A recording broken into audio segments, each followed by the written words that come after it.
Cher Romain, je t'estime beaucoup et l'immeuble, la qualité de l'immeuble témoigne constamment de cette estime parce que tu as fait quelque chose de grandiose. Aujourd'hui, après les temps de la construction, nous sommes dans le moment des occupations.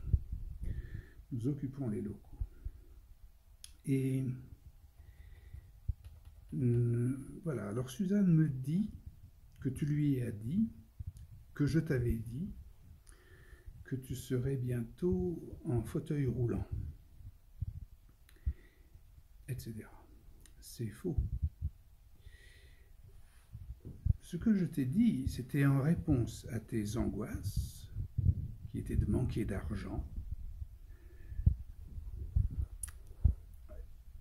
Et je te disais que tu n'en avais pas pour longtemps, comme moi je n'en avais plus pour longtemps non plus, parce que nous avons le même âge. C'était par conséquent quelque chose qui était destiné à tempérer les angoisses, à les relativiser et à constater que nous n'avions pas trop de soucis à nous faire d'argent. Et non pas donc une intention de cruauté comme Suzanne a cru comprendre que j'en avais l'intention à ton endroit. Alors, ou bien tu as mal compris, ou bien tu as déformé ce que je t'avais dit. Et ça, c'est le problème des messes basses, qui aujourd'hui, heureusement, est résolu par les technologies. Alors, je prends l'occasion pour préciser deux choses que tu pourras dépeindre autrement, si tu le veux, par les mêmes moyens technologiques. Tout d'abord, quand un jour tu t'es débarrassé des tâches ingrates qui consistaient à écrire un chèque, en me disant que tu devenais aveugle et que tu étais paralysé, et que par conséquent, j'avais comme débrouillé avec ce paquet que tu me remettais, je l'ai eu un peu mauvaise parce que quelques jours après, rapidement, je constatais que tu allais très bien. Heureusement. Mais enfin, moi, j'en étais donc à être un peu gêné jusqu'à ce qu'ensuite, tu aies mis cette sonnette d'évacuation. L'évacuation, c'est le mot qui nous est venu tous les deux. Tu t'en souviens? On a fait le test, je me suis mis sous la sonnette. Au bout d'un moment, on s'est dit évacuation. C'est une sonnette, c'est une alarme d'évacuation. Et à ce moment-là, tu as installé cette sonnette de ton initiative en me disant que c'était fait, qu'elle te plaisait bien, que je te devais 10 € et que si ça ne me plaisait pas, j'avais qu'à me débrouiller. Comme si les appartements communs étaient chacun pour soi. On fait le truc et l'autre se débrouille et puis donc ça n'allait pas.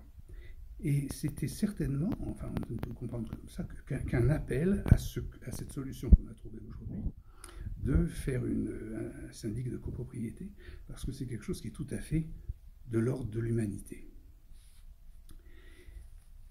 Donc c'est bien ce que nous faisons, je pense que et d'ailleurs tu le fais avec diligence, tu vas à l'agence, sans m'en parler d'ailleurs, parce que comme ça, nous procédons de manière cérémonielle, on ne se parle plus pour faire ces opérations. Maintenant, nous aurons un médiateur. D'ailleurs, Suzanne m'a encore dit qu'elle t'avait dit, non, que tu lui avais dit, que maintenant tu me refuserais à ta table. Pour des raisons sans doute très énergiquement valables, que ni Suzanne ni moi n'avons bien pu rapporter. Alors, ces histoires qui ne tiennent pas debout, donc, sont des choses qui maintenant sont débarrassées par justement ces nouvelles technologies.